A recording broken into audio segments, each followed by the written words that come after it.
Subscribe करें और bell दबाएं ताकि कोई खबर रह न जाए।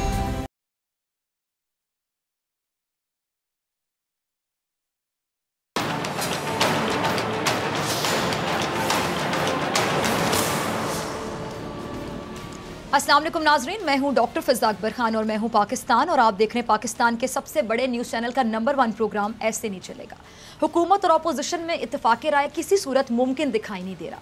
पाकिस्तान में कोरोना के केसेस की अगर मैं बात करूं तो उसका ग्राफ कम आ रहा है या फिर टेस्टिंग कम की जा रही है, ये भी एक सवाल उठाया जा रहा है। अगर मैं नैब की बात करूँ तो नैब बादस्तूर अपोजिशन के रडार पर है। इस हवाले से एहसन इकबाल साहब ने भी अपनी राय का इजहार किया। वो कहते हैं कि नैब का इदारा मुस्लिम लीग नून की किरदार कुशी कर रहा है।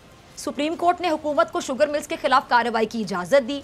अब ये इजाज़त किसके लिए मसला बनती दिखाई दे रही है, ये भी सवाल है। कराची को देखें तो एक लावारिस शहर की जीती जागती मिसाल है कि इलेक्ट्रिक की बदतरीन लोड शेडिंग भी वहाँ पे जारी है, ओवर बिलिंग अलग की जा रही है और अब कराची में सदर डेयरी फार्म्स ने दूध की कीमतों में इजाफे का भी ऐलान कर दिया है। यहाँ भी ताहाल इंतज़ामिया बड़े अफसोस के साथ कहूँगी बेबस दिखाई दे रही है।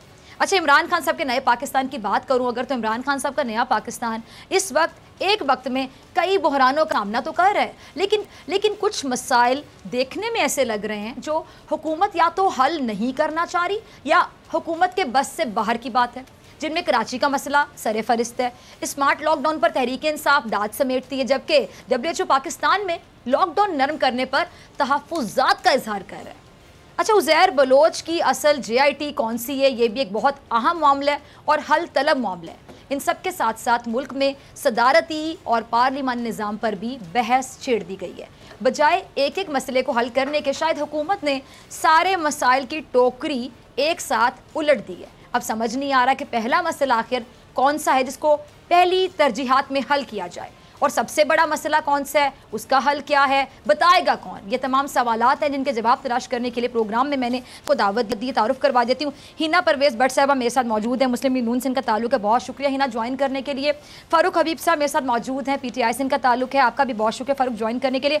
शर्मिला फारूकी पीपल्स पार्टी से किसी तारुफ की मोहताज नहीं, शर्मिला आपकी भी बहुत शुक्रिया ज्वाइन करने के लिए। गुफ्तगू का आगाज़ में हिना साहबा आपसे करना चाहूँगी। आपको एहसन इकबाल साहब की आपने अल्फाज सुने होंगे, वो कहते हैं कि जी नैब नून लीग की किरदार कुशी कर रहा है, जबकि अगर हम चेयरमैन नैब को कहते हुए सुने तो बारहा यही कहते हैं कि जी नैब फेस नहीं केस देखता है। कैसे देखती हैं? सबसे पहले तो आपने कहा कि मुल्क का सबसे बड़ा मसला क्या है, तो मुझे लगता है इस वक्त तो सबसे बड़ा मसला जो है वो इमरान खान साहब और बुज़दार साहब हैं। इसीलिए हमने -1 की बातें सुनी, पहले फेडरल में सुन रहे थे, अब हम पंजाब में सुन रहे हैं -1। शायद कोई अच्छा काम हो जाए, तो ये मसला सॉल्व करेंगे, सारे मसले सॉल्व। आपको लगता है सबसे बड़ा मसला इमरान खान साहब खुद हैं? जी बिल्कुल, वो सॉल्व हो जाएगा, बाकी सब मसले सॉल्व हो। जब नून लीग की हुकूमत थी वो कहते थे नवाज शरीफ सबसे बड़ा मसला है। नहीं, बिल्कुल वो नहीं कहते थे। ये तो आप सिलेक्टर्स भी कह रहे हैं कि इमरान खान साहब जो है वो बड़ा मसला है, उन्होंने भी गलती कर दी। अच्छा, अब आप कह रहे हैं, आपने नैब की बात की। देखिए, अगर नैब जो है वो केस देखता और फेस नहीं देखता तो बिल्कुल फर्क होता। आप देखें, आटा स्कैंडल देख लें, चीनी स्कैंडल देख लें। अब BRT की आपको पता है BRT की कंपनी को 3 फेडरल प्रोजेक्ट्स जो है वो अवार्ड हो गए। और मैंने सुना है, अभी आप देख रही होंगी गुलबर्ग में जब आप जाती हैं वो फिरदौस मार्केट वाला, वो भी सुना है प्रोजेक्ट उस कंपनी को दिया है जो BRT माशाल्लाह बना रही है। BRT का क्यों अभी तक नहीं स्टार्ट हुआ? आपको पता है कि वो बिलियन ट्रीज जो है वो KPK में स्टार्ट हुआ था। उसके बाद पंजाब ने वो चीज़ अडॉप्ट की और पंजाब में 10 बिलियन ट्रीज वाला प्रोजेक्ट स्टार्ट हुआ। ठीक है, जब उसकी ऊपर इन्वेस्टिगेशन शुरू हुई तो पता चला कि वो बिलियन ट्रीज इसलिए नहीं लगे क्योंकि टिड्डी दल ने उधर हमला कर दिया। अच्छा फ़ारूक साहब, इन तमाम बातों का जवाब मैं आपसे लूंगी, ठीक है जी? फ़ारूक साहब की तरफ जल्दी अच्छा जी आप कंप्लीट स्टार्ट हुए हैं। चलें जी, इन्होंने कहा पूरा प्रोग्राम में शर्मिला की तरफ कहा पुलिस रिफॉर्म्स करने हैं, ठीक है, नासिर दुरानी साहब को लेके आए, पुलिस की रिफॉर्म्स का क्या हुआ? इन्होंने कहा कि हम ब्यूरोक्रेसी को देख लें, हाईएस्ट नंबर ऑफ करप्शन, यहाँ तक कि इनके अपने वजीर कह रहे हैं into 3 करप्शन है जो पुरानी हुकूमतों के टाइम कर्जे इन्होंने इतने, आपको पता है आज रिपोर्ट भी आई है, उसमें 44% कर्जे इनके साथ है। एजुकेशन को देख लें, ह्यूमन डेवलपमेंट को कहते हैं, एजुकेशन का डेवलपमेंट बजट कम है, हेल्थ का डेवलपमेंट, अब ये कोरोना पे लगे हुए, कोरोना कम हो गया। आप मुझे इनसे ये फ़ारूक साहब से ये पूछना कि इस वक्त पाकिस्तान में कितने टेस्टिंग कितनी हो रही है? पंजाब में कोरोना पे हम आगे जाके बात करते हैं, पहले मैं जरा नैब के हवाले से बात करूं, शर्मिला का पॉइंट भी ले लूं और फ़ारूक हबीब की तरफ आना चाहूंगी। फ़ारूक, आपकी तरफ आती हूँ, अगर आप हिना की किसी बात का जवाब देना चाहें वो भी दे सकते हैं, लेकिन नैब के हवाले से मैं बात करना चाहूंगी। ऑपोजिशन का एक मशहूर जुमला है जी, नैब न्याजी गठजोड़, यानी उनको लगता है कि नैब के चेयरमैन डिक्टेशन लेते हैं इमरान खान साहब से, प्राइम मिनिस्टर पाकिस्तान से, ये तासुर फारूक ऑपोजिशन देने की कोशिश कर रही है, या फिर नैब जिस तरह हम देखते हैं कि मुकदमात को टेकअप करता है, उसके बाद जमानत मिल जाती है, जो रिहा होता है विक्ट्री साइन बनाता है, स्माइल के साथ रिहा होता है, कहते हैं जी देखें मेरे पे तो जो साबित नहीं हो सका कुछ, तो ये तासुर हम कह सकते हैं कि खुद ब खुद ही बन जाता है। देखिए, बात यह है कि एक कहावत है, वो कहते हैं उल्टा चोर कोतवाल को डांटे। इन्होंने खुद ही कहा कि पाकिस्तान का जो सबसे बड़ा मसला है वो ये कह रही है कि इमरान खान है। अब पाकिस्तान का मतलब शरीफ, नवाज शरीफ, शहबाज शरीफ या आसिफ अली जरदारी तो नहीं है। पाकिस्तान का मतलब तो ये है कि पाकिस्तान में रहने वाले जो 22 करोड़ लोग हैं उनके ऊपर जो है वो बात होनी चाहिए। लेकिन इनका सिर्फ एक मसला ये है कि ये इमरान खान को क्यों मसला डिक्लेयर कर रहे हैं कि इनको पता है कि इमरान खान जो है उसने जब अपोजिशन में था उस वक्त जब इनकी चोरी पकड़ी गई तो उसने इनको भागने नहीं दिया। इनके अपने वजीर खड़े होकर ख्वाजा आसफ जैसे लोग इनको मशवरे देते थे कि मियां साहब लोग पनामा भूल जाएंगे, लेकिन लोग पनामा नहीं भूले। लोगों ने जो है वो उसके ऊपर अपनी आवाज बुलंद की। नवाज शरीफ जेल बैठे हुए हैं उन्हीं हालात के ऊपर जिन। अच्छा सुन ले ना, सुन ले, मैंने आपकी बातें बड़ी तसल्ली से सुनी। मुझे आपकी फिक्र है, आपके साथ मेरी इज़हार हमदर्दी है। मुझे पता है इक़्तिदार के बगैर रहना बड़ा मुश्किल काम है, लेकिन अब गुजारा करें, अब आपको ये गुजारा करना पड़ेगा। देखें, बात ये है कि जब ये बात मामला आते हैं, अब मुझे बताएं, मुझे ये बताएं कि आज जो है वो शहबाज शरीफ साहब निकले ना बाय टार्जन बन के आए थे, आकर अदालतों का फैसला सामना करें। जब इनसे ये पूछा जाता है कि सलमान, शहबाज, अली इमरान, हसन नवाज, हुसैन नवाज ही मुल्क से बाहर क्यों बैठे हुए हैं, जो जाली अकाउंट्स का जो केस है, जो इन्होंने अपने मुलाजमों के नाम के ऊपर 18 अरब रुपया जो है वो रखा हुआ था, जब वो पकड़ा गया है तो ये कभी जो है वो बीमारी के सर्टिफिकेट जमा करवा देते हैं, कभी कहते हैं हम ये एहतसाब अदालत में पेश नहीं हो सकते, कभी नैब के सामने हम पेश नहीं हो सकते। मैं चाह रही हूँ कि नैब के हवाले से आप अपने मौक़िफ़ से आगाह कर दें, फिर आप लोग आपस में एक दूसरे पे वार जारी रहेंगे, वो तो रहते हैं। इन्होंने बात नहीं की। मुझे पता है नैब के हवाले से, जो नैब की इन्वेस्टिगेशन क्या मुकम्मल नहीं होती, होमवर्क मुकम्मल नहीं होता है, टीम की कमी, क्या मसला है कि नैब, आप देखें किसी पर भी इल्जाम लगाना बड़ा आसान होता है, उस बंदे की भी फैमिली होती है, बेटियां होती हैं, ससुराल होता है, आप किसी का भी इमेज खराब नहीं कर सकते कम होमवर्क की बेसिस पे। अगर नैब बाकी फेस नहीं केस वाली बात करता है, फिर साथ ही नैब के हवाले से जो ऑपोजिशन इल्जाम लगाती है, मैं ये चाह रही हूँ कि आप जरा बता दें कि क्या वो इल्जाम फिर सही साबित होता हुआ दिखाई देता है, माहौल ऐसा बन जाता है। मैं ये नहीं कहती वो सही इल्जाम लगाते। देखें, बात ये है, जहां तक रही नैब की बात, जब ये कहते हैं जी नैब की पता नहीं वज़ीर आज़म की बात सुनता है, तो भैया नैब का चेयरमैन किसने लगाया था? पीपल्स पार्टी और नून लीग ने मिलकर लगाया था। जिस नैब के कानून को ये काला कानून कहते हैं, वो 5 साल जो इन्होंने मज़ाक़े जमहूरियत हुआ था, इन्होंने 18वीं तरमीम कर ली, उसमें नवाज शरीफ को तीसरी बार वज़ीर आज़म बनाने का रास्ता हमवार कर लिया और बहुत सारे मौका इन्होंने कर लिए। इसका जवाब मैं शर्मिला से लेना चाहूंगी। ठीक है शर्मिला, ठीक है शर्मिला पॉलिटिक्स में बहुत सीनियर हैं, बहुत अरसे से हैं, हर चीज पर नजर रखती हैं। कार्रवाई कर रहे हैं तो नैब आजाद है। जी फारूक जल्दी कंप्लीट। जी ठीक है, नैब आज़ाद है। ठीक है जी, आपका कहना है नैब आज़ाद है। शर्मिला, आप इस हवाले से कैसे देखती हैं कि अगर नैब आज़ाद है तो ये नैब न्याजी गठजोड़ की बातें अपोजिशन की जानिब से क्यों की जाती हैं? फिर बार बार मुझे बड़ा अजीब लगता है कि चेयरमैन नैब को आके वजाहत देनी पड़े कि जी मैं किसी से डिक्टेशन नहीं लेता हूँ, ये इंडिपेंडेंट इदारा है, ये आज़ाद है। सफाई भी देने पर कोई क्यों आए? और पीपल्स पार्टी क्या नैब का मुकम्मल खात्मा चाहती है शर्मिला, या नैब में कुछ रिफॉर्म्स चाहती है? अगर रिफॉर्म्स की बात है तो वो किस किस्म के रिफॉर्म्स होंगे आपके मुताबिक? जी शुक्रिया डॉक्टर फिजा। देखिए, पहले तो मुझे बड़ी खुशी हो रही है फारूक भाई को टीवी पे देखते हुए। अल्लाह ताला ने इनको सेहतयाबी अता की है और मैं इनको मुबारकबाद भी दूंगी कि माशाल्लाह रिकवर भी करके आए, वापस हमारे साथ टेलीविज़न स्क्रीन्स पे हैं। देखिए, नैब का एक तासुर बनता जा रहा है कि नैब और न्याजी का गठजोड़ है। वो क्यों, मैं आपको बताती हूँ। वो इस वजह से कि देखिए, खुर्शीद शाह को ले लें, आसिफ अली जरदारी साहब को ले लें, फरियाद तारपुर साहिबा को ले लें, PMLN के लोगों को ले लें, बहुत से, मतलब एक लंबी तवील फहरिस्त है, इन सबको आप ले लें। इनके ऊपर जरा सी भी बात कहीं आती है तो फौरी तौर के ऊपर नैब का नोटिस आ जाता है या फिर गिरफ्तारियां हो जाती हैं। ठीक है, लेकिन उसके बरक्स अगर आप देखें तो इतना बड़ा चीनी का स्कैंडल हुआ जिसके अंदर एक फोरेंसिक रिपोर्ट भी आ गई, जो वजीर आजम साहब ने खुद तश्कील दी। उसमें ये भी फिर वो उनके तर्जुमान ने बड़ी प्रेस कॉन्फ्रेंस भी करी थी कि जनाब ये है। वो जहांगीर तरीन साहब का नाम को उन्होंने 36 बार लिया। जहांगीर तरीन साहब बाहर चले गए। खुसरो बख्तियार की शुगर मिल की बात हुई, उनको एक बड़ी वजारत मिल गई। नैब ने किसी किस्म का कोई नोटिस नहीं लिया। अब तक तो इतने अरसे बाद इन सब लोगों को जेल में होना चाहिए था। इन सब बड़ी बड़ी औहदों पे बैठे हुए हैं या बाहर मुल्क में से ठंडी हवाएं खा रहे हैं। अच्छा जी, तेल के ऊपर आ जाए। सॉरी मैं आपकी बात काटी, यानी आपके कहने का मतलब ये है कि जी सबके साथ एक जैसा रवैया नहीं बरता जा रहा। चलें, अजमल वजीर साहब का केस ले लें अभी, ठीक है। ऑडियो टेप्स, मतलब ये बड़ा एविडेंस है कि जी वो कमीशन ले रहे थे इश्तिहारात के अंदर, कुछ भी नहीं हुआ। ये अगर सिंध के वजीर इत्तलात ये करते तो अभी जेल में।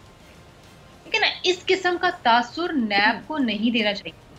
मैं तो कहूंगी कि जी नैब ठीक बाय पार्टिजन काम कर रहा है, लेकिन नजर भी तो आना चाहिए ना, आपको देखना चाहिए। अच्छा फिर आप देख लीजिए के इलेक्ट्रिक का मामला देख लीजिए। के इलेक्ट्रिक को 79 बिलियन SSGC को देने, आरिफ नकवी साहब को बाहर बरतानिया ने पकड़ लिया, हम नहीं पकड़ सके। इसी तरीके से अद्वियात नहीं मिल रही हैं, वहां भी जखीरा अंदोजी हो रही है। पंजाब में ये हिना भट्ट साहबा बैठी हैं, पंजाब में आटा नहीं मिल रहा। आज वजीर आजम साहब खुद राब्ते सारे लोगों से खुद बात कर रहे हैं, पूछ रहे किधर है आटा भाई। आज आटे और चीनी के ऊपर वो इजलास कर रहे हैं। काम है वजीर आजम का आटे चीनी पे इजलास करना? Is that is job? आप देख लीजिए डॉक्टर जफर मिर्जा के ऊपर में इल्जाम आ गया था कि उन्होंने मास्क स्मगल कर दिए चाइना को, कुछ भी नहीं हुआ, सब बैठे हुए।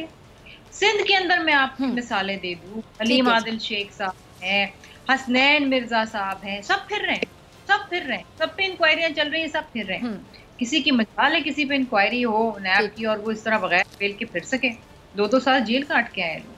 ये तासुर देखिए एक कौमी इदारा है। अच्छा शर्मिला, ये नैब के हवाले से बात कर रही है, ठीक है, इसमें आपको हुकूमत कितनी जिम्मेदार लगती है? अब एक इंडिपेंडेंट अगर इदारा हो, इंडिपेंडेंट इदारा है, तो आपको क्या लगता है, अब खुल के आप क्या कहना चाहेंगे? देखिए इंडिपेंडेंट इदारा है ना, तो उसको अपनी खास तौर पे अपनी साख को मुतासर होने देना चाहिए। आप अकाउंटेबिलिटी करें, आप लोगों से पूछ कुछ करें, लेकिन कानून सबके लिए बराबर होना चाहिए। ये नहीं होना चाहिए कि हुकूमत में जो लोग हैं उनके लिए कानून सबके लिए बराबर होना चाहिए। अच्छा मैं फारूक की तरफ आती हूँ बात, ठीक है। अच्छा फारूक, शर्मिला की तमाम बातों का जवाब मैं आपसे लूंगी, लेकिन हिना कुछ कहना चाह रही है। जी हिना। मैं कह रही हूँ जो नैब है ना, उसकी जादू की छड़ी जो है वो इमरान खान साहब के हाथ में है। अच्छा आप जब नैब के चेयरमैन साहब की वीडियो लीक किसने की थी? ये PTI लोग ही थे जिनने लीक की ताकि उनको प्रेशराइज किया जाए। फिर नैब के जो चेयरमैन साहब थे उन्होंने ये बात क्यों की कि अगर मैं हुकूमत पे केसेस करूंगा तो हुकूमत गिर जाएगी। और अगर ये कहते हैं, एक मिनट सॉरी मैं आपकी बात काटी, यानी आप कह रहे हैं कि चेयरमैन नैब को PTI की हुकूमत ने सोची समझी साजिश के तहत ब्लैकमेल किया उस वीडियो के जरिए, और ये बात चेयरमैन नैब सब जानते हैं, चेयरमैन नैब जानते हैं बात करने के लिए, जावेद इकबाल साहब बात जानते हैं। हाँ जी, आप बड़े यकीन से बात हाँ, ये सच है। वो प्रेशराइज करने की टैक्टिक थी PTI की कि उन पे केसेस ना हो, और ये बात चेयरमैन नैब साहब ने खुद कही कि मैं हुकूमत पे केसेस इसलिए नहीं करता क्योंकि हुकूमत गिर जाएगी। फिर आप कह रही हैं, मैं जो नैब के चेयरमैन है वो क्यों सफाई दे रहे हैं कि नैब इंडिपेंडेंट इदारा है? इसको कहते हैं चोर की दाढ़ी में तिनका। आपको पता है सफाइयाँ देने की ज़रूरत नहीं होती।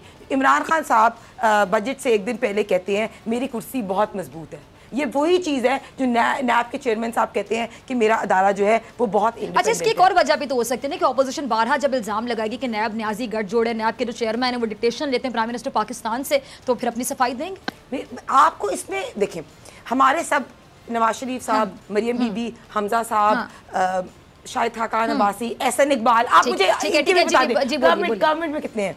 एहसन इकबाल साहब, ख्वाजा आसिफ, आज फिर एहसन इकबाल पे दोबारा खुल गया, मियां साहब पे दोबारा केसेस खुल गए, शहबाज शरीफ पे खुल गए। ये वो नहीं होता एक सारे लीडर्स हो गए फिर दोबारा से टर्न शुरू हो गया। ये मुझे इनके बताएं, BRT पे खुला, मालन जबा पे खुला, हेलीकॉप्टर पे खुला, अलीमा खान पे खुला, इतने केसेस है, इनका एक भी नहीं खुला। अच्छा फारूक, शर्मिला ने भी वही बात की और अपने अंदाज में हिना ने भी वही बात की, आपके पास क्या जवाब है इस बात का? और बाकी सवाल क्यों पूछा जाता है? चले हम ये बहस नहीं करते कि चेयरमैन नैब आकर सफाई दें, ये सवाल ही क्यों उठता है कि नैब न्याजी गठजोड़ है? देखें फिजा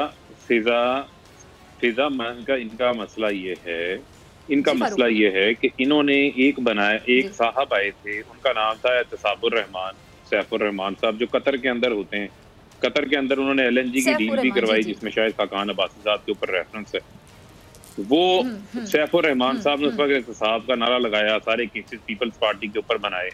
रहमान मलिक साहब ने, ये शर्मिला हमारी बहन है, मेरे लिए बड़ी काबिल एहतराम है, ये बताएंगी आपको कि रहमान मलिक साहब ने हुदैबिया का केस बनाया, जिसके ऊपर इसहाक डार जो हैं वो खुद वादा माफ गवाह बने, उनका बयान हल्फी मौजूद था कि किस तरीके से उन्होंने मनी लॉन्ड्रिंग की है ना। हमारी बहन है, सियासी वर्कर हैं, हम इनके जज्बे की भी कदर करते हैं। को पुरानी हिस्ट्री के अंदर लेके जाना हम तो सियासी वर्कर हैं, बहुत हमें थोड़ी हिस्ट्री का पता है। मुझे आप ये बताएं कि जब नैब इनकी हुकूमत थी, नैब ने कौन सी कार्रवाइयां की? नैब ने बल्कि केसेस बंद किए, हुदैबिया का केस बंद किया, हाई कोर्ट से केस फारिग होता है, सुप्रीम कोर्ट में नैब अपील करने नहीं जाता। उस वक्त नैब के चेयरमैन वो थे कमरुज़्ज़मान साहब, जिनके ऊपर खुद नैब में केसेस थे। क्या उस वक्त नैब की क्रेडिबिलिटी के ऊपर किसी ने बात नहीं की थी? क्योंकि उस वक्त मुकमुका था। आज अगर उन केसेस के ऊपर जो बंदा 3 बार वजीर आज़म रहा हो, जिसके ऊपर पनामा के अंदर केसेस आ जाएं, जिनके जाली अकाउंट्स पकड़े जाएं, जिस ओमनी ग्रुप की एक शुगर मिल हो 5 साल में 11 शुगर मिलें बन जाएं। अच्छा सॉरी मैं आपकी बात काट रही हूं, आपका कहना है कि उस टाइम पे मुकमुका था, यानी ये दोनों पार्टीज है, पीपल्स पार्टी या PMLN पुरानी पार्टियां तब खामोश रहे, और अब आपका ये कहना है कि यानी ये बुग़्ज़ इमरान खान साहब है, बुग़्ज़ पीछे आए। आपका कहने का मतलब ये है कि नैब से किसी कम से कम बुग़्ज़ नहीं है, आपकी हुकूमत है चूंकि इसलिए इस तरह की बातें की जा रही हैं। कर रहा हूं जी, मैं आपको एक्सप्लेन, मुझे जरा थोड़ा इंटरप्रेट टाइम दे दें, मैं आपको एक्सप्लेन कर रहा हूं। बात ये है कि जब इनके ऊपर मामला आते हैं, इनको चाहिए, इनको चाहिए बजाय अपने ऊपर लगे इल्जामात का ये जवाब दें सबूतों के साथ, डॉक्यूमेंट्स के साथ। इमरान खान के खिलाफ हनीफ अब्बासी केस लेके गए सुप्रीम कोर्ट में। इमरान खान ने 45 साल का अपनी कमाई का रिकॉर्ड दिया, ना वो वजीर आजम थे, ना वो वजीर थे, एक ऑपोजिशन के MNA एक बार बने थे। 60 डॉक्यूमेंट्स दिए, हमने कतरी खात नहीं दिया, ट्रस्ट डीड नहीं दी, हमने ये नहीं कहा हमारे खिलाफ इंतकामी कार्रवाई हो रही है, जबकि ये तो इमरान खान तो अपोजिशन में थे। तो ये भी लेके जाए ना डॉक्यूमेंट, ये डॉक्यूमेंट से बात करें। ये सिर्फ छुपाना चाहते हैं, एक माहौल के अंदर इदारों को प्रेशराइज करना चाहते हैं इस किस्म की बातें करके।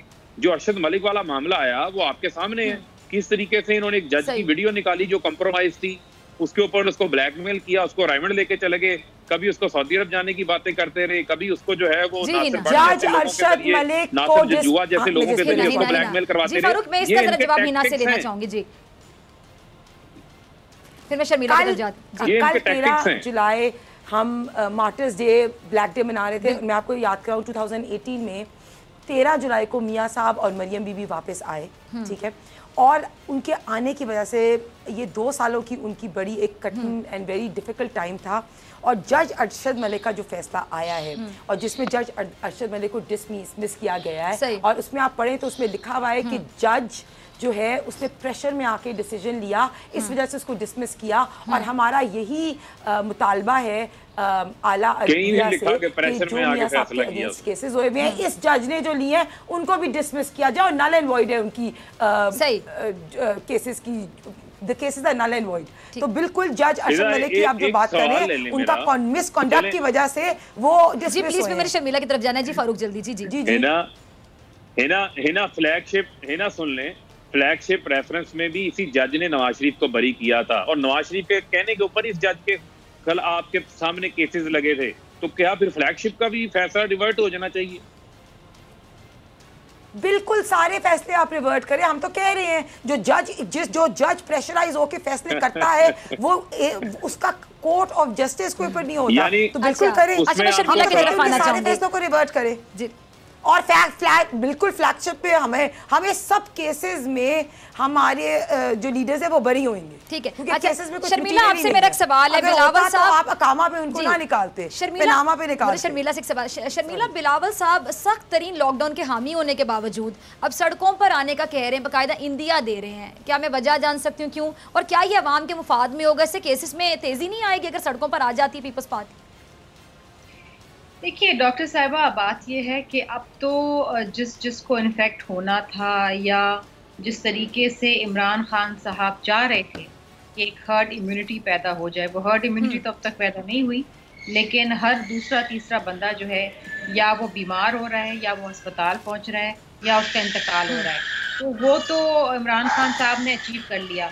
ये रेटोरिक बार बार दे दे के कि हमें जान से ज़्यादा, बीमारी से ज़्यादा हमें भूख से लोगों को बचाना है, हमें भूख अजीज़ है। और मैं आपको एक बात बताऊं कि लोग जब मरी जाएंगे तो वो क्या खाएंगे या क्या कमाएंगे।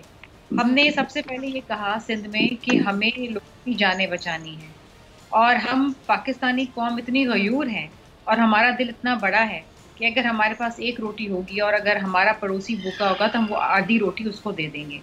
तो और हमारे यहाँ आप देखें कि ये तो अब एक हकीकत भी है, और ये इसके ऊपर तो बाकायदा अब रिपोर्ट्स भी आई हैं कि जितनी चैरिटी पाकिस्तान करता है शायद ही कोई मुल्क करता है।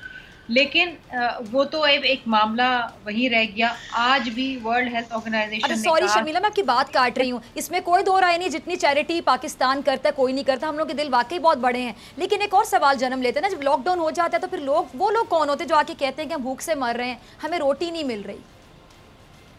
देखिए, बात ये है कि जाहिर बात है कि जो डेली वेजर्स हैं या वो लोग जिनकी दुकानें हैं जो बंद हो गई हैं, बहुत सारे ऐसे कारोबार हैं, मैं बिलखुसूस कहूँगी खवातीन के लिए बड़ा मुश्किल वक्त है। तो उनको कैसे मैनेज किया जाए शर्मिला आपके मुताबिक?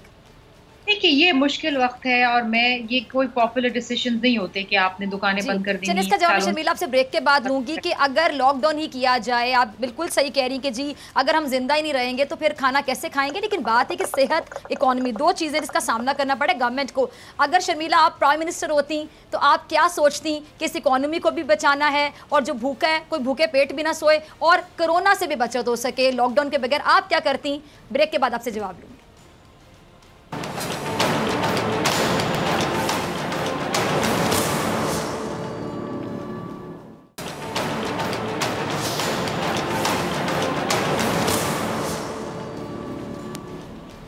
वेलकम बैक नाज़रीन। तमाम मेहमानों का दोबारा तारुफ करवाती हूँ। हिना परवेज़ भट्ट मेरे साथ मौजूद हैं, फ़ारूक हबीब साहब और शर्मिला फारूकी साहब। शर्मिला, ब्रेक पे जाने से पहले मैंने एक सवाल छोड़ा था आपके लिए कि अगर आप प्राइम मिनिस्टर पाकिस्तान होती और आपको इसी तरह के चैलेंजेस का सामना होता कि हम बहुत तरक्की याफ्ता ममालिक में शर्मिला फॉल नहीं करते और कोरोना केसेस भी हैं, ज़ाहिर बात है कोरोना एक बहुत बड़ा मसला है, तमाम ममालिक ने लॉकडाउन की जो स्ट्रैटेजी है उसको अपनाते हुए केसेस पर काबू पाया। लेकिन शर्मिला, ये भी एक हकीकत है, हम इसको डिनाई नहीं कर सकते कि हमारा मुकाबला उन ममालिक के साथ इकोनॉमी के लिहाज से बिल्कुल भी नहीं है। बड़ी बड़ी इकोनॉमी वालों ने घुटने टेक दिए कोरोना के सामने। तो पाकिस्तान इस सिचुएशन को कैसे हैंडल करे कि आपने लोगों को भूख से भी बचाना है, इकोनॉमी हमारी ऑलरेडी कॉम्प्रोमाइज्ड है, कर्जों पे चलने वाला मुल्क है, और साथ हमने कोरोना के केसेस को भी कम करना है विदाउट लॉकडाउन।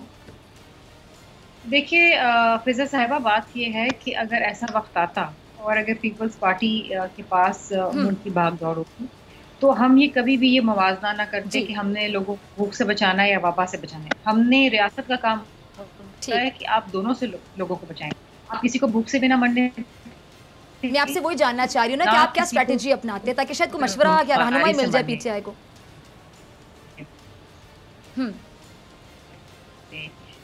जी सर, आप पैकेजेस देते हैं। हमने दो छोटी छोटी बातें की जो शायद वफाक के लिए बहुत बड़ी होगी। हमने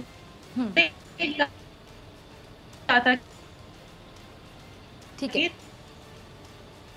शर्मिला की आवाज आई थिंक प्रॉब्लम कर रही है, मैं सही से नहीं सुन पा रही। जो प्रोड्यूसर साहब जरा प्लीज। फसलें तबाह हो गई जो कि हुई, लेकिन आपने उसके ऊपर सियासत की। अगर आप एक साल पहले, और ये तो बात थी जनाब पिछले बजट की बात थी जब आसिफ अली जरदारी साहब ने असेंबली के फ्लोर पे खड़े होकर कहा कि ये एक अजाब आपके ऊपर आ रहा है, आप टिड्डी दल से अभी से आप उसका मुकाबला शुरू करें, अभी से कार्रवाई करें ताकि ब्रीडिंग सीजन है आप उनको वहीं पर ख़त्म कर दें ताकि फसलें तबाह न करें।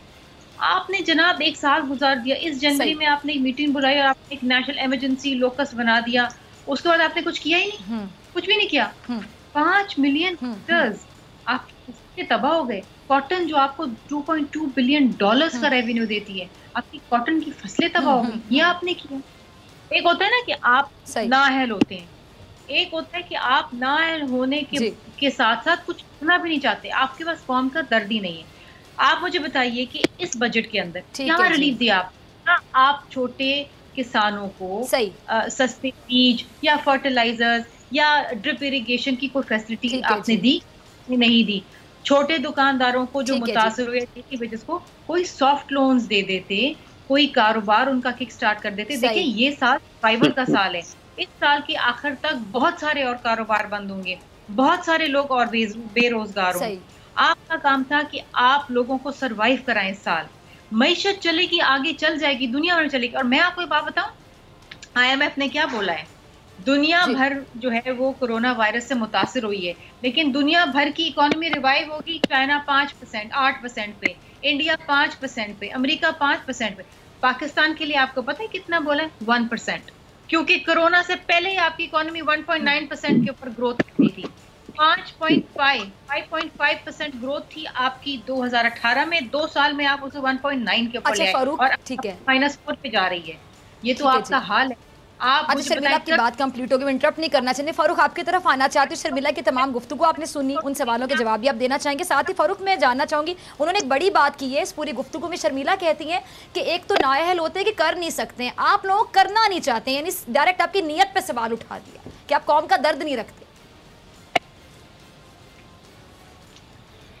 देखें, मसला ये है कि ये मानना नहीं चाहते। ये इन चीजों के ऊपर हमारे जो इनिशिएटिव्स हैं उनको ये मानना नहीं चाहते। मैं आपके सामने रख देता हूँ। मुझे आप ये बताएं, पाकिस्तान के अंदर 23 मार्च को जो है वो लॉकडाउन होता है। 9 अप्रैल को वजीर आजम इमरान खान 150 अरब रुपए का एहसास कैश प्रोग्राम शुरू करते हैं। सिंध, खाली सिर्फ सिंध के अंदर 45 अरब रुपया सिंध के 40 लाख खानदानों के अंदर कैश तकसीम किया गया है, साफ और शफाफ अंदाज के अंदर। और ये इनके लिए ये 1 अरब का इन्होंने राशन बांटना था, जिसके ऊपर सुप्रीम कोर्ट इनसे इख्तिसार कर ली। ये उसका हिसाब नहीं दे सके। उसकी बात मुझे बताएं, इन्होंने कहा कि ताजरों को या छोटे दुकानदारों को रिलीफ देते। अरब रुपए का बिजली के बिलों में उनको रिलीफ दिया है। शर्मिला, कराची जाएं, कराची जाके चेक करें, जोड़िया बाजार के ताजर से पूछें, जाके तारिक रोड की दुकानों से पूछें, इलेक्ट्रॉनिक मार्केट से पूछें, बंस रोड की फूड स्ट्रीट वालों से पूछें। वो इनको बताएंगे कि 3 माह का बिलों का वजीर आजम ने रिलीफ दिया है, जो हमने उनकी बिल पे किए हैं, छोटे सनतकार के बिल पे किए हैं, जो उनको लोन्स के अंदर जो है वो 1-1 साल की उनके लोन्स जो हैं उसकी किस्तें माफ कर दी गई हैं, उनकी इंटरेस्ट पेमेंट्स, प्रिंसिपल पेमेंट्स वो माफ कर दी गई हैं। उसके अलावा जो इंटरेस्ट रेट गवर्नमेंट नीचे लेकर आई है, ये इमरान खान ने पहले दिन ही स्मार्ट लॉकडाउन की बात की थी। उसकी बुनियाद के ऊपर आप देखें कि ऑक्सफॉर्म का सर्वे आया है कि दुनिया की वो मईशतें बड़ी, उनके अंदर खदशा पैदा हो गया कि लोग भूख से मर जाएंगे। हमारा हमसाया मुल्क भारत इस वक्त वो नतीजा भुगत रहा है। बुरे हाल है वहां पर, लोग भूख और अफलास नाच रही है। यहाँ पर हमने कोरोना के केसेस को भी कम किया और लोगों का रोजगार को भी खोला। एक तवाज़ुन कोरोना के केसेस की कमी के हवाले से हिना से मेरा एक सवाल है। हिना, आप लोगों को लगता है कि कोरोना का ग्राफ पाकिस्तान में कम होने की वजह से टेस्टिंग में कमी है, ऐसा आपको क्यों लगता है? अब सुन लें, ठीक है जी, सुन नहीं, देखें, ये टेस्टिंग में शर्मिला से बात स्टार्ट की थी। देखें, नहीं, मुझे सीधा सुन लेना। इस तरह नहीं हो सकता कि आप जी फारूक कंप्लीट करें, वक्त की कमी है। मुझे एक्सप्लेन कर लेने दें। देखें, मुझे प्लीज एक्सप्लेन कर लेने दें। जी, अभी वक्त बहुत है, मुझे एक्सप्लेन कर लेने दें। देखें, बात ये है जो मैं आपको एक्सप्लेन कर रहा था कि हमने एक तवाज़ुन बरकरार किया। आज आप देखें कि पाकिस्तान के अंदर जो है वो हमारी तो माइनस 0.4 के ऊपर गई, अमेरिका -10 के ऊपर चला गया, ठीक है, बरतानिया -8 के ऊपर चला गया। जो ये बात कर रही थी उनकी इकोनॉमी की, पाकिस्तान की एक्सपोर्ट से रिवाइव हो रही है। हमारी सिर्फ जून के अंदर हमारी रेमिटेंसेस के अंदर 21% इजाफा हुआ है। 21% इजाफा हुआ है। जी, हम तो कर रहे हैं। आज आप देखें कि वजीर आजम ने हाउसिंग कंस्ट्रक्शन के अंदर जो है वो 30 अरब की सब्सिडी दे रहे हैं। पहले 1 लाख घर वालों को, गरीब आदमी को लाख रुपया सब्सिडी दे रहे हैं। जो काम इन्होंने करने थे वो नहीं करके गए। हमें तो बहरान ज़्यादा मुल्क हमारे हवाले करके गए। कोरोना के हवाले से मैं आपसे सवाल पूछा नहीं ना, मैं आपसे जवाब चाहूंगी। टेस्टिंग की कमी आपको क्या वजह लगती है कि टेस्टिंग की कमी की वजह से केसेस कम हो रहे हैं? अब ये कह रहे हैं 50 लाख घर इमरान खान ने वादा किया था, तो 2 सालों में 20 लाख तो बन गए होंगे, वो तो प्लीज़ दिखा दें। और बड़ी अच्छी बात है, आप अभी शर्मिला साहिबा साहब ने स्टार्ट किया कि बिलावल साहब सड़कों पे आ रहे हैं तो केसेस में बहुत इजाफा हो गया होगा। तो आई थॉट कि नैब के केसेस की बात कर रही हैं। आप सही कह रही हैं, जैसी ऑपोजिशन अभी स्ट्रीट्स पे आएगा नैब की केसेस में और इजाफा होता जाएगा। अच्छा, अब जो आप बात कर रही हैं, आपने ये शर्मिला से भी बात की कि अगर शर्मिला साहिबा वजीर आजम होती या हम में से ऑपोजिशन में से होता तो क्या करता। I think Jacinda Ardern has set an example कि किस तरह उन्होंने न्यूजीलैंड को नंबर 1 कंट्री बनाया कोरोना फ्री। उसमें अच्छा, आबादी का भी नहीं, थोड़ा अगर आप बात सुने उनकी आबादी में उसको पहली चीज, आप वजीर आजम आपका कंफ्यूज ना होता। हाँ, एक बात ही मेरे खुशी की, एक लेडी प्राइम मिनिस्टर ने ये किया, being a woman, future leaders are women. So पहली बात है, prime minister shouldn't have been confused. Second चीज है कि जब टेस्टिंग थी ही नहीं तब लॉकडाउन किया, ठीक है, फिर टेस्टिंग इंक्रीज हुई, ईद के वक्त सब कुछ खोल दिया, लोगों को कहा आप शॉपिंग करो, खोलो, ठीक है। फिर उसके बाद क्या हुआ, फेडरल और प्रोविंसेस ने एक यूनाइटेड स्टैंड नहीं शो किया, ठीक है जी। There should have been a one united policy coming from the federal. फिर कहते हैं हाँ, ये तो बहुत बड़ी बात है, फिर कहते हैं फ्लू है, नॉर्मल फ्लू है, फिर कहते हैं एलीट ने लॉकडाउन करा दिया, फिर मतलब इस तरह की फिर सरताज गुल साहिबा कहती हैं कि 19 सिम्टम्स होते हैं कोरोना के, वजीर अगर तो मैं, और ये बात कोरोना से पहले भी पाकिस्तान की इकोनॉमी 1.9, ठीक है जी। तो अगर आप अपनी मुल्क को कुशन देते तो कोरोना की वजह से इकोनॉमी को थोड़ा कुशन मिल जाता। और फिर एक और चीज लास्ट मुझे कि ये कह रहे हैं हम अवाम का ये बहुत दर्द रखते हैं, अभी ये चले जाए और अवाम से पूछे कि वो किस तरह इमरान खान साहब को गालियाँ दे रहे हैं प्राइसेस पे। टूरिज्म, ये कौन वजीर आजम है जो कोरोना की पीक में कहता है टूरिज्म खोल दो, और फिर दूसरी तरफ से जुल्फी बुखारी साहब, जिनसे एक इंटरव्यू में पूछा गया कि सबसे ज्यादा विजिटिंग टूरिज्म की साइट क्या है, तो कहते हैं मुझे पता ही नहीं है। और फिर 400 फिर बेरोजगारी जो इन्होंने की, अभी 400 एम्प्लॉइज जो इन्होंने उसमें से टूरिज्म में से निकाले, फिर PIA का जो इन्होंने हाल किया, जो पूरी दुनिया में इथोपिया ने भी PIA के पायलट्स को से वो कर दिया। लेकिन हाल जो होता है वो PIA का आपको लगता है कि 2 साल में ऐसा हो गया? पीछे से भी तो सिस्टम में कमी आ रही है। अगर आपको लगता था कि फेक लाइसेंसेस हैं, आप उनको जरूरत क्या थी कि आप, अच्छा वो तो कहते हैं कि हमने तो इशू को उठाया, वो तो कहते हैं हमने छुपाया नहीं, मुल्क की बदनामी कर रहे हैं, आप पाकिस्तान के वकार के अगेंस्ट बात कर रहे हैं, आप जरूर लोगों को ले ऑफ करते। अच्छा, पार्लियामेंट में तो सदारती निजाम पे बाकायदा खुलकर बहस शुरू होगी। शर्मिला, आपकी तरफ आना चाहूंगी, सदारती निजाम के हवाले से जो बहस शुरू हो गई है, इसके पीछे मकसद आपको क्या दिखाई देता है, क्या मकसद हो सकता है, और क्या इस तरह का निजाम अगर आ जाए कभी तो क्या आपको लगता है कि पाकिस्तान में कामयाब हो सकेगा? शर्मिला, देखिए, ये मेरे ख्याल है बहुत ही गैर संजीदा डिबेट है, वो भी इस वक्त पे जहाँ पर आपका सिर्फ और सिर्फ फोकस होना चाहिए था कि लोगों को इस वबा से कैसे बचाएं, लोगों के रोजगार कैसे बचाएं, लोगों को सर्वाइव कैसे कर। बात ये है कि सदारती निज़ाम या पार्लियामेंट्री निज़ाम, ये डिबेट बहुत बात की हैं। पहले आपकी इकोनॉमी सर्वाइव कर जाए, आपके लोग सर्वाइव कर जाएं, आपके हेल्थ प्रोफेशनल सर्वाइव कर जाएं, ये उस वक्त की बात है। मसला ये है इनके साथ, ये जो 18वीं तरमीम के बारे में बात करते हैं और उसके खिलाफ बात करते हैं कि जो 18वीं तरमीम ने हमें क्या दिया, हमारे इख्तियारात ले लिए, हमारे पास तो वसाइल ही नहीं रहे, सब सूबों को चले जाते हैं। वज़ीर आज़म साहब को पता ही नहीं 18वीं तरमीम क्या है। ये वो 18वीं तरमीम है जिसके तहत वज़ीर आज़म हैं बहुत मजबूत हैं। अगर ये 18वीं तरमीम ना होती ना तो आरिफ अलवी साहब होते मजबूत, और अब तक कब का इनको घर बेच चुके होते। इनको एहसास ही नहीं है ये बात क्या करते हैं, दे डू नॉट नो। और जो भी, अच्छा, इनको कानून का पता ही नहीं है। मुझे आप बताइए, इतने सारे इश्यूज हैं सूबों और वफाक के दरमियान, ठीक है, आए दिन इशू आ रहा है, NFC अवार्ड का इशू है। इन्होंने काउंसिल ऑफ कॉमन इंटरेस्ट की मीटिंग बुलाई है। आइन के मुताबिक आपको हर साल 2 मीटिंग्स लाजमी बुलानी है, सही। इन्होंने बुलाई बिल्कुल नहीं। NFC अवार्ड असद जरदारी साहब देख थे मुत्तफिका, उसके बाद आज तक नहीं ये NFC अवार्ड मुत्तफिका दे सके। आज तक वो लड़ रहे हैं, ये कहते हैं कि जी हम सूबों के वसाइल कम करेंगे, वफाक रखेगा, वफाक अपनी डेट सर्विसिंग करेगा उसे। कभी सुनी आपने ऐसी बात? ये मैंडेट ही नहीं है NFC का, इनको पता ही नहीं, पढ़ती नहीं है, इनको समझ ही नहीं। मैंने आपको कहा ना, अहली के इससे बदतरीन कोई एग्जाम्पल हो नहीं सकता जो ये। और अच्छा, मेरे पास आखिरी मिनट है फारूक, मैं आपसे शॉर्टली जानना चाहूंगी, सदारत निज़ाम की अगर आवाज़ें आना शुरू होगी, कल उस्मान सईद बसरा साहब ने मेरे प्रोग्राम में बोला कि जी मैं इसके हक में हूँ, यानी खुलकर मैंने उनसे पूछा, उन्होंने कहा जी होना चाहिए। इसका तो मतलब है कि आपने घुटने टेक दिए इस निज़ाम के सामने कि अगर सदारती निज़ाम के हक में आप लोग खुद हैं?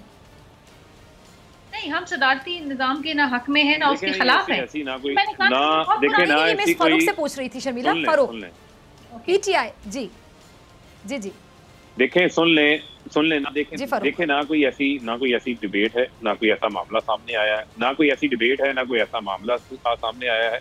हम डेमोक्रेसी के ऊपर यकीन रखते हैं, इलेक्टेड रिप्रेजेंटेटिव हैं, पाकिस्तान में पार्लियामेंट्री सिस्टम ऑफ गवर्नमेंट है। यानी आप मेरे प्रोग्राम में आज कहते हैं कि कल आपकी पार्टी के उस्मान सईद बसरा ने बहुत गलत बात की, उनको ऐसी बात नहीं कहनी चाहिए थी ऑन एयर। काम देखें किसी की, देखें बात ये है, मुझे नहीं पता, ना मैंने उनकी बात सुनी है, ना मैं उनकी बात का जवाब। वो किसी नहीं है ना, बात ये कि वो कोई XYZ नहीं है, वो पीटीआई को रिप्रेजेंट करते हैं, टॉक शोज में बैठ के आपकी पार्टी से ताल्लुक रखते हैं। देखिए मैंने उनकी राय का मतलब है कि बहुत से लोग ये राय बनाएंगे कि आपकी पार्टी शायद ये चाहती है। सुन ले। देखें हम पार्लियामेंट में है ना, मैं तो रुकने कौमी असम्बली हूँ, तो मैं तो आपको पार्लियामेंट की बात कर रहा हूँ। यहाँ पर ये मेरी बहनें बैठी हुई हैं, ये सूबाई असम्बलियों का हिस्सा है, ठीक है। कोई ऐसे निज़ाम की ना बात हो रही है, ना किसी असम्बली के अंदर इस किस्म का कोई लेजिस्लेशन आई है, ना इसके अंदर कोई बात हो रही है, ना कोई ऐसा मामला है। अब आप आगे बढ़ें, आगे बढ़ते हुए आपने जो बातें की हैं बहुत सारी इन्होंने सामने रखी हैं, किसी ने PIA का कह दिया, किसी ने जो है वो किसी और इशू के ऊपर बात कर दी। देखें मामला ये है कि हमें आए अभी 2 साल हुए, ठीक है, पीछे 40 साल का बैकलॉग है। PIA को 450 अरब रुपए के खसारे में ये लोग छोड़ के गए थे। कोई एक ऐसा इदारा बता दें जिस इदारे को ये ठीक करके छोड़ के गए थे, हमने उसे तबाह कर दिया।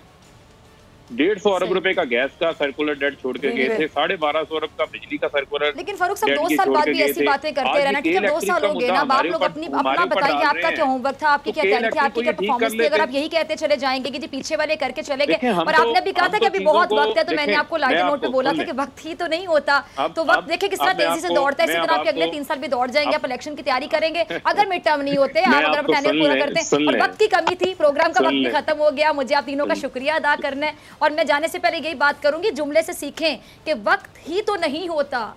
आपने बड़े आराम से कहा कि वक्त बहुत है, देखे ना प्रोग्राम का वक्त भी बड़ी जल्दी खत्म होता है।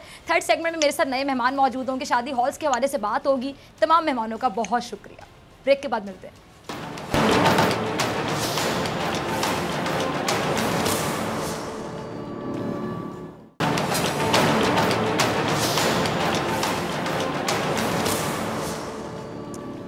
वेलकम बैक नाज़रीन, आप देख रहे हैं ऐसे नहीं चलेगा। मैं हूं आपके साथ डॉक्टर फिज़ा अकबर खान। वज़ीर-ए-आज़म इमरान खान साहब ने मुल्क की मुआशी सूरत हाल देखते हुए काफ़ी हद तक हम कह सकते हैं कि जी कारोबारी सरगर्मियाँ SOPs के साथ बहाल करने की मंजूरी दी है। वहीं पर एक ऐसा तबका है नाज़रीन जो काफ़ी वक्त से ये मुतालिबा करता दिखाई दे रहा है कि उसको भी कारोबार की इजाज़त दे दी जाए, क्योंकि इस शोबे से भी कई अफराद का रोज़गार वाबस्ता है। अब वो शोबा है जी शादी हॉल्स का, जिसके मालिकान SOPs पर अमल दरामद की यकीनी बनाने के लिए तैयार भी दिखाई देते हैं कि वो यकीन दहानी कराते हैं कि वो SOPs पर अमल दरामद यकीनी बनाएंगे, और हुकूमत से उनके मुज़ाकरात भी हो चुके हैं। इस हवाले से हमारे साथ बात करने के लिए सेगमेंट में मौजूद हैं शादी हॉल्स एसोसिएशन के सदर हैं जनाब राना रईस साहब। राना साहब बहुत शुक्रिया ज्वाइन करने के लिए। क्या आपके मुज़ाकरात हुए हैं हुकूमत से, ये भी जानना चाहूँगी, और ये भी जानना चाहूँगी कि शादी हॉल्स की बंदिश से राना रईस साहब ऑलमोस्ट कितने लोग हैं जो बेरोज़गार हो चुके हैं? देखें, अगर पूरे मुल्क की बात करें तो पूरे मुल्क के अंदर 13,000 शादी हाल हैं इस वक्त, और इन 13,000 शादी हालों के अंदर 6.5 लाख लोग हैं जो मुतासर हुए हैं, और 4 माह से इनके घर के चूल्हे जो हैं वो बंद पड़े हैं। हम अपनी मदद आप इनको समझ रहे थे। हमारा मौक़िफ़ यही था गवर्नमेंट से कि दिहाड़ीदार तबके की बात करते हैं तो हमारे साथ जुड़े सबसे ज़्यादा दिहाड़ीदार तबका है। हम रमज़ानों से ये बात बता रहे हैं चारों सूबों के अंदर कि हमारे साथ सबसे ज़्यादा दिहाड़ीदार तबका जो है वो मुंसलिक है। एक शादी हाल के अंदर 50 के करीब वर्कर्स होते हैं, जिसके अंदर 35 से 40 जो हैं वो डेली वेजर होते हैं। तो हमारे शादी हालों को बंद हुए 4 माह हो गए हैं। अभी भी हमारा मौक़िफ़ ये है कि अगर आपने अभी भी शादी हाल नहीं खोले तो उसके बाद फिर मुहर्रमों में शादी ब्याह के प्रोग्राम वैसे ही नहीं होते। तो हम अपने वर्कर को मरता नहीं देख सकते थे। कल हमने प्रोटेस्ट किया, उस प्रोटेस्ट के अंदर हम उम्मीद कर रहे थे हमारे ऊपर शफ़क़त का हाथ रखा जाएगा। जब कोई नहीं आया तो फिर हमने ख़ुद से 2 अगस्त का ऐलान किया, और फिर हमें यकीन दहानी कराई गई। दूसरे दिन मीटिंग की। आज हमारी मीटिंग हुई थी नासिर हुसैन शाह साहब के साथ। हम उनके बहुत मशकूर हैं कि उन्होंने हमारे मौक़िफ़ को सुना और हमें इस चीज़ की यकीन दहानी कराई कि आपने जो 2 तारीख की डेट दिया, हम उससे पहले इंशाअल्लाह ताला आपके तमाम शादी हाल जो हैं वो सिंध भर के खोल देंगे। जहाँ सिंध की बात आती है तो टोटल सिंध की जो स्ट्रेंथ है 1500 से 2000 के करीब शादी हाल हैं। तो उसी तरीके से 50 एक शादी हाल में 50 वर्कर आते हैं तो तकरीबन कोई 1 लाख के करीब सिंध के अंदर वर्कर बन जाते हैं। जी बिल्कुल, यानी बहुत ज़्यादा तादाद आप बता रहे हैं जो बेरोज़गार हो चुके हैं। अच्छा, जो आपके जो मुज़ाकरात हुए हैं तो अगस्त में ये जो शादी हॉल से खोलने की बाकायदा मंजूरी देने की यकीन दहानी करवा दी गई है ये राना साहब? जी, हमसे यही कहा है कि इंशाल्लाह ताला आपके शादी हाल इससे पहले खोल दिए जाएंगे। तो हम उम्मीद करते हैं कि अभी हमें ज़रूरत भी है हमारे, और आप पूरी उम्मीद है कि जो कहा गया उस पर अमल भी होगा? जी बिल्कुल बिल्कुल करना चाहिए। अच्छा, ये जितने भी हमारे वर्कर्स हैं ये वो हमारी रिस्पॉन्सिबिलिटी नहीं है, इस स्टेट की रिस्पॉन्सिबिलिटी है। जी, ये इस स्टेट की रिस्पॉन्सिबिलिटी है। हम 4 महीने से इनको अपनी मदद, आप समझ रहे थे, पहले दिन से इस स्टेट को समझना चाहिए था कि ये भी जो है वो ये मुलाजमीन जो हैं इनके भी घर हैं, इनकी भी परेशानियां हैं। जी ठीक है जी, अपनी मदद आप किस तरह, यानी आप लोग उनको सैलरी दे रहे थे किसी तरीके से काम करवाए बगैर? बिल्कुल, हम आज तक सैलरी दे रहे हैं उनको। हमारे अच्छा, यानी आप अपनी जेब से सैलरी दे रहे हैं? आप तमाम हमारी लेबर यूनियन के जी सैलरी दे रहे हैं, रेंटल दे रहे हैं, तमाम बिल्स आ रहे हैं आज भी, वो सारी हम अपनी मदद आप कर रहे थे। लेकिन हमारे जितने भी मालकान हैं बहुत सारे रेंटल के ऊपर हैं, वो खुद उस लाइन में लग गए जहाँ पे हम जहाँ राशन बांट रहे थे। हमने खुद उनको देखा है कि वो भी राशन की लाइनों में लग गए, उनके पास कुछ नहीं बचा है अभी। जाहिर सी बात है, एक इंसान जिसकी एक लिमिट है, जब उसके पास वो सारी चीज़ें ख़त्म होती हैं तो वो क्या करेगा, वो बेबस हो जाता है। ठीक है जी। अच्छा, लिमिट से मुझे ज़रा याद आया कि आप SOPs पर अमल दरामद की यकीन दहानी करवा रहे हैं। राना साहब, एक सवाल अब नाजरीन के ज़हन में भी आएगा। अब फॉर एग्जांपल शादी हॉल है, वहाँ पे कैपेसिटी होती है जितने लोग आ सकते हैं। फॉर एग्जांपल 300 लोगों की कैपेसिटी है, आपके रेट्स भी उसी के मुताबिक होते हैं कि पर पर्सन आप कितना चार्ज करते हैं। अगर आप SOPs फॉलो करते हैं तो सोशल डिस्टेंसिंग का जो SOP कि आपने डिस्टेंस रखना है, मखसूस इतना डिस्टेंस होना चाहिए, आप मुझे बताएँ कि उसको आप फॉलो कैसे करवाएंगे? क्या आप फिर अगर 300 की जगह उस हॉल में 150 लोग आ रहे हैं तो क्या आप एक बंदे से 2 लोगों का चार्ज करेंगे, यानी डबल पे करना पड़ेगा? क्योंकि आप कहेंगे हॉल खाली है, तादाद में कमी करनी पड़ी। आई होप मैं मेरा सवाल समझ गए आप। जी बिल्कुल। देखिए, ये जो पैंडेमिक है, जाहिर सी बात है इस पैंडेमिक के अंदर हर आदमी परेशान है। हाँ। कतई हम ऐसा काम नहीं करेंगे, हम पब्लिक को इसके अंदर फैसिलिटेट करेंगे और जो हमसे होगा प्राइस के अंदर। नंबर 1 बात, जहाँ तक SOP की बात आती है, हम SOP बहुत अच्छी तरीके से फॉलो करा सकते हैं। हमने आज भी नासिर हुसैन शाह साहब को और कमिश्नर, यानी चार्जेस वही होंगे? अगर आप कम लोगों को भी एडजस्ट करते हैं तो चार्जेस आपके वही होंगे, आपका ये कहना है? नहीं, हम इंशाल्लाह ताला लोगों को जो है फैसिलिटेट करेंगे एक कम अमाउंट के अंदर। एक पैंडेमिक जो आया है, हम फेवर देंगे, पब्लिक को फेवर देंगे। हमने तो मैं आपसे यही जानना चाह रही हूँ कि कम अमाउंट पहले जितनी ही होगी या उसमें थोड़ा इजाफा होगा? अब ये जो पैंडेमिक है, ये जो मसला है, जो आप लोगों को पीछे भी इतना नुकसान हुआ, बकौल आपके जेब से पैसे दे रहे थे, उसको आप आवाम के जेब से निकालेंगे आगे जाके रेट्स बढ़ा के? कतई नहीं ऐसा करेंगे हम, जो है बल्कि उल्टा पार्टियों को फैसिलिटेट करेंगे। यानी पुराने रेट्स होंगे, आप ये ऑन रिकॉर्ड कह रहे हैं मेरे प्रोग्राम में, अगर रेट्स पर ज्यादा होते हैं, अगर ये खुलता है तो फिर हम आपसे जरूर सवाल पूछेंगे, इसी प्रोग्राम का क्लिप निकाल के सवाल पूछेंगे कि रेट ज्यादा होंगे। अच्छा, SOPs के हवाले से जरा मुझे बताएं राना साहब। ठीक है जी, तमाम नाजरीन देख रहे हैं, अगर शादी हॉल्स खुलते हैं जिस तरह बता रहे हैं और अगर रेट्स ज्यादा होंगे तो आप बोल न्यूज़ से रब्ता कर सकते हैं। प्रोग्राम में राना साहब ये कह रहे हैं कि रेट्स ज्यादा नहीं होंगे, हम दूसरा प्रोग्राम भी करेंगे फिर इस पर। SOPs पर अमल दरामद कैसे करवाएंगे राना साहब, क्या करेंगे, क्या आपके जहन में? शेयर कर दें नाज़रीन के साथ। देखिए, हमने सबसे पहले हमने ये कहा है कि हम जो भी प्रोग्राम बुक करेंगे उसको अंडरटेकिंग लेंगे पार्टी से, जो हमारी SOPs होंगी उसके ऊपर, जिसके अंदर हम सबसे पहले जो बात करते हैं कि हम एक फैमिली आज भी एक छत के नीचे रहती है, हम इंडिविजुअल कैपेसिटी के अंदर एक फैमिली को बिठाएंगे, भले वो 2 या 3 अफराद हों या 5 अफराद हों।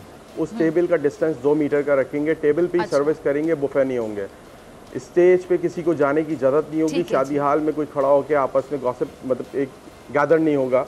और एंट्रेंस में ही हम ये चीज़ मेक श्योर करेंगे, कोई बीमार है तो उसको हम टेम्परेचर गन से चेक करें और उसको अंदर जाने ना दें। हम मेक श्योर करेंगे ग्लव्स पहना हुआ हो, मास्क पहना हुआ हो, सैनिटाइजर हो, सैनिटाइजर का इस्तेमाल हो, हम सैनिटाइजर रखेंगे। मैं जानना चाह रही हूं, दूल्हा दुल्हन के करीबी अगर कोई बीमार हो, कोई बहन बीमार निकल आए, किसी को बुखार हो, अगर वालिदा को बुखार निकला, आप उसको कहेंगे आप शादी में शिरकत नहीं करेंगे? दूल्हा खुद अगर बुखार के साथ आ गया तो देखिए आज भी हम आज भी हम जो है दो खानदान जो है वो आपस में मिल रहे हैं, आज भी हम अपने खानदान वालों से प्यारों से मिलते हैं, हमें पता होता है कि कौन बीमार है। आपने बताया ना कि जिसको जरा से टेम्परेचर होगा थर्मल गन से चेक किया जाएगा, उसको हम अंदर नहीं जाने देंगे। तो दूल्हा दुल्हन के करीबी में से अगर किसी को बुखार हो तो वहाँ तो लड़ाई शुरू हो जाएगी, आप भी जानते हैं। हमने उसको कैसे कंट्रोल करेंगे? एग्रीमेंट के अंदर सबसे पहली बात यही रख ली, मैं आपको वही बता रहा हूँ, हमने एग्रीमेंट में सबसे पहली बात यही रखी है, मेक श्योर करेंगे सिर्फ करीबी गेस्ट आए, जो दो खानदान मिल रहे होते हैं उनको पता होता है, हम भी आजकल अपने खानदान वालों से मिल रहे हैं, हमें पता होता है कौन बीमार है कौन बीमार नहीं है, मेक श्योर करेंगे और वो कहेंगे, उसमें अंडरटेक करवाएंगे कि सिर्फ उन गेस्ट को आप इन्विटेशन दें और बुलाएं जो सही हैं। इन केस हम सेकंड चेक ये रखेंगे कि अपने डोर के ऊपर हम एग्रीमेंट कर चुके होंगे, अगर कोई बीमार आएगा तो हम उसको अंदर जाने नहीं देंगे। ये मैं बहुत कंफ्यूज हूँ, नाजरीन भी कंफ्यूज हैं कि अगर पाकिस्तानी कौम इतनी आसानी से मान जाए तो फिर मेरे ख्याल से ये भी मान जाते हैं कि कोरोना है, ये ना कह रहे होते कि कोरोना नजर जब तक नहीं आएगा तब तक नहीं मानेंगे। ठीक है जी, बहुत शुक्रिया राना रईस साहब आपका, आपकी गुफ्तगू के लिए और आपने अपने मौक़िफ़ से आगाह किया। डॉक्टर फिज़ा अकबर खान को दीजिए इजाज़त, आपसे मुलाकात होगी इंशाल्लाह कल सेम टाइम सेम चैनल। अगर ज़िंदगी ने वफ़ा की, अपना अपने प्यारों का बहुत ख्याल रखेगा, दुआओं में याद रखेगा। अल्लाह ने के बाद